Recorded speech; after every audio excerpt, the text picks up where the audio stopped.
Hello, this is Trent Smith with the National Weather Service in Missoula, Montana, doing the planning briefing for Thursday, January 25th.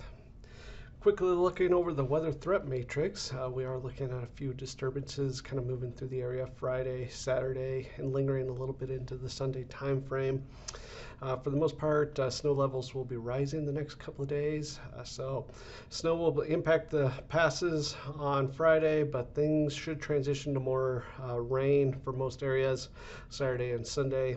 We are making note of freezing rain, but it's not your typical freezing rain. We are looking at light rain, but temperatures are going to be right around that freezing mark. And with subsurface temperatures, we could see some black ice develop, especially on sidewalks and parking lots, and maybe some untreated roadways. But so not your typical freezing rain, but definitely the potential for some black ice.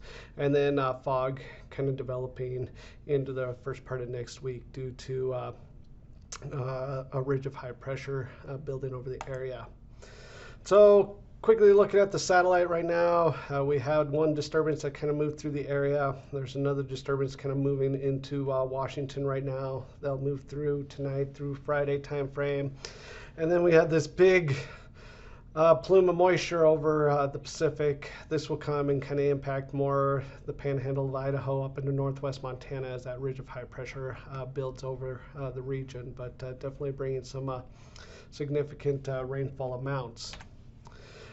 So kind of just looking at the probabilities of some light precip with temperatures being below 34 degrees during the nighttime hours. Friday morning is on the left, Saturday morning's on the right. And again, there's about 30 to 60% chance in a few valleys, 10%. Again, predominantly just looking at that black ice development, just with these light showers that come through the area, especially during the overnight hours. As said earlier, we do have a ridge of high pressure that's going to be building over the area, causing our temperatures to warm pretty dramatically, especially by the Tuesday and Wednesday time frame, and that's going to cause our snow levels to rise. So kind of just looking at some temperature ranges for that Tuesday high temperature. This is kind of across northwest Montana here, with Kalispell ranging anywhere from 37 to 43, but right now our median's 40. But again, that could be a little bit warmer if we get some good mixing during that time frame. And then across north central Idaho, across west central, here's the ranges. Again, this is on that Tuesday time frame. Looking at some pretty warm, potentially getting into the 50s for the Hamilton, and maybe even 60s down at Slate Creek, Riggins area. But like I said, we are looking at a pretty good fetch of moisture moving up Saturday, Sunday time frame. This is a 48-hour rainfall total ending at 5 p.m.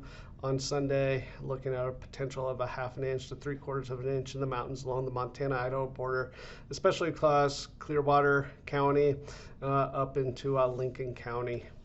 Looking at some probabilities of greater than 1/4 of an inch. Again, that Clearwater County right along the border, we're looking at anywhere from a 50 to a 90% chance of at least 1/4 of an inch in that 48-hour. Greater than 50, that's really going to kind of be limited to the Cabinet Mountains across the northern panhandles, extreme northwest Montana. So with that warm up and with the rain, we are looking at the potential of some ponding of water, especially around blocked culverts or where there's large snow berms on the roadways. So just kind of be on the lookout for that. The 6 to 10 day outlook has that ridge of high pressure kind of shifting off to the east. We have a high probability of above normal temperatures continuing in that 6 to 10 day, but with that shift, it looks like it might open up to maybe some storms trying to track through the area. Again, just looking at the weather threat matrix, snow changing over to rain, potential of black ice, especially the overnight, early morning. So if you want to be notified of our briefings, please subscribe to our YouTube channel. If you want more details, feel free to give us a call. Thank you. Goodbye.